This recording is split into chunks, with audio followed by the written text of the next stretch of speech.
The city of Toronto had just proposed a new vacant home tax a couple of months ago that just came into effect in 2023. The logic behind this proposal is to increase available housing supply in the city of Toronto. The government believes that if they levy a tax on these vacant residences, that this will discourage homeowners from leaving their principal residences unoccupied. This also came at a time where foreign investment into the Canadian real estate market has been recently banned for a span of 2 years. What's interesting here is that many people think that the ones buying these new pre-construction projects in the city of Toronto are individuals from overseas with tons of money, right? And that these people are the ones that sometimes leave their units unoccupied since they don't really care. They're really wealthy people at the end of the day, and that the penalty if you were to leave your units vacant weren't that drastic to begin with, right? While this could be true in some cases, you do have to take these statements with a grain of salt. In 2021, there were a total of 131,000 homes that were vacant in the city of Toronto. This number had jumped up almost 33% from 2016, which is really crazy to think about. Toronto was also the worst city in the province in terms of vacant residences, with Montreal and Vancouver in second and third place, and Toronto was actually the only city of the three cities mentioned with an increase to the total number of vacant homes from 2016 to 2021. I want to be clear that it's not like entire buildings are being bought from people outside of Canada. Foreign investment into the Canadian real estate market is known to be around 5% of total sales. So out of the 76,000 sales that the Greater Toronto Area will have in 2022, roughly 3,800 of these were from individuals or corporations outside of the country. Before getting into my opinion about the vacant home tax and whether or not I think it will work to promote housing supply to our real estate market,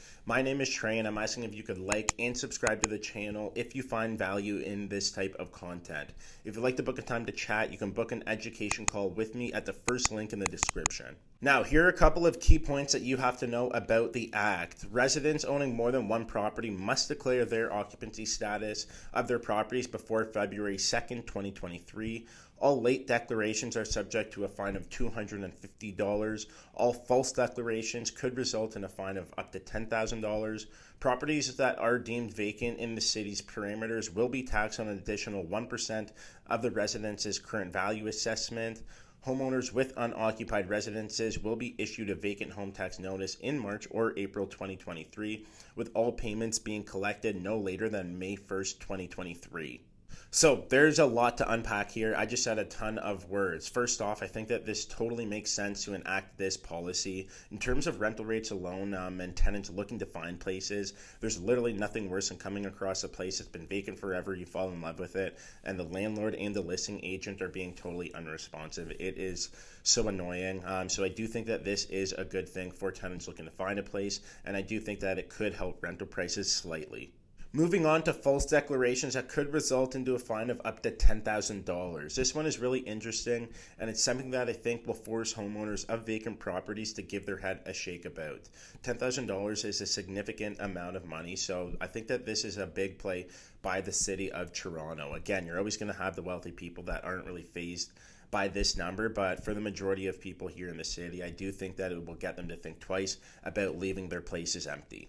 Homeowners of properties that are deemed vacant under the city's parameters will be taxed an additional 1% of their residence's current value assessment. This is another strong move by the city's leaders, as the penalty of leaving your residence unoccupied or empty is a pretty healthy amount of money as well. Say, for example, that you have a condo for $800,000 in the city. This means that leaving it empty will result in a fine of up to $8,000. All in all, this tax is aimed at people with more than one residence here in the city of Toronto. There's no doubt that vacancy is an issue here in the city, with over 131,000 units being left unoccupied in 2021. So hopefully this new act will fix the issue a little bit, but only time will tell. Let me know what your thoughts are and whether or not you think that this act will work to promote housing supply in the city of Toronto. You can either drop a comment down below or you can send me a personal message. I hope you enjoyed today's video. Peace.